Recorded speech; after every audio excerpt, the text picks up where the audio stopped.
Price the Lord Jesus.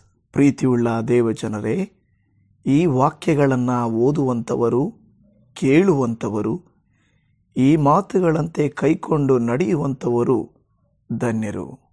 ಕೀರ್ತನೆಗಳು 63, ಸಾಮ್ 63. ಒಬ್ಬ ಭಕ್ತನು ದೇವದರ್ಶನವನ್ನು ಕಾಂಕ್ಷಿಸಿ ಸಂತೃಪ್ತಿ ಹೊಂದಿದ್ದರ ಬಗ್ಗೆ ಕೀರ್ತನೆಗಾರನಾದ ದಾವೀದನು ಅರಣ್ಯದಲ್ಲಿದ್ದಾಗ ರಚಿಸಿದ ಕೀರ್ತನೆ.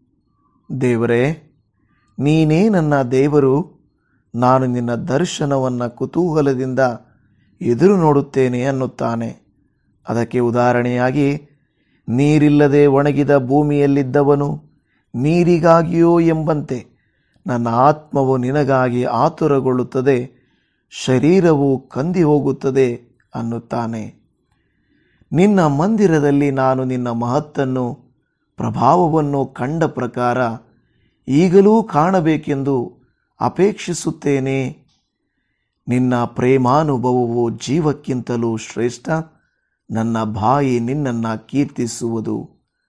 ನನ್ನ ಜೀವಮಾನದಲ್ಲೆಲ್ಲ ಹೀಗೆಯೇ ನಿನ್ನನ್ನು ಹಾಡಿ ಹರಿಸುತ್ತಾ ನಿನ್ನ ಹೆಸರೆತ್ತಿ ಕೈಮುಗಿಯುವೆನು.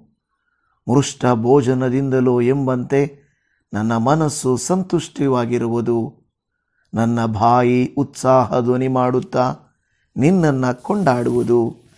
ನಾನು ಹಾಸಿಗೆಯ ಮೇಲಿದ್ದುಕೊಂಡು ನಿನ್ನನ್ನು ಸ್ಮರಿಸುವಾಗ ರಾತ್ರಿಯ ಜಾವಗಳಲ್ಲಿ ನಿನ್ನನ್ನು ಧ್ಯಾನಿಸುತ್ತಿರುವೆನು.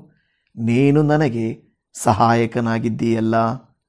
ನಿನ್ನ ರೆಕ್ಕೆಗಳ ಮರೆಯಲ್ಲಿ ಸುರಕ್ಷಿತನಾಗಿದ್ದುಕೊಂಡು ಆನಂದ ಘೋಷ ಮಾಡುತ್ತಿರುವೆನು. ನನ್ನ ಆತ್ಮವು ನಿನ್ನನ್ನು ಅಂಟಿಕೊಂಡು ಹಿಂಬಾಲಿಸಿರುವುದು. ನಿನ್ನ ಬಲಗೈ ನನಗೆ ಆಧಾರವಾಗಿರುವುದು. ನನ್ನ ಜೀವಕ್ಕೆ ಕೇಡು ಬಗೆಯುವವರು ಅಧೋಲೋಕಕ್ಕೆ ಇಳಿದು ಹೋಗುವರು. ಕತ್ತಿಗೆ ಬಲಿಯಾಗುವರು, ನರಿಗಳ ಪಾಲಾಗುವರು. ಅರಸನೋ ದೇವರಲ್ಲಿ ಆನಂದಿಸುವನು. ದೇವರ ಮೇಲೆ ಆಣೆ ಇಡುವವರೆಲ್ಲರೂ ಸುಳ್ಳು ಬಾಯಿ ಮುಚ್ಚಿ ಹೋಗುವುದನ್ನು ಕಂಡು ಹಿಗ್ಗುವರು. ಆಮೇನ್.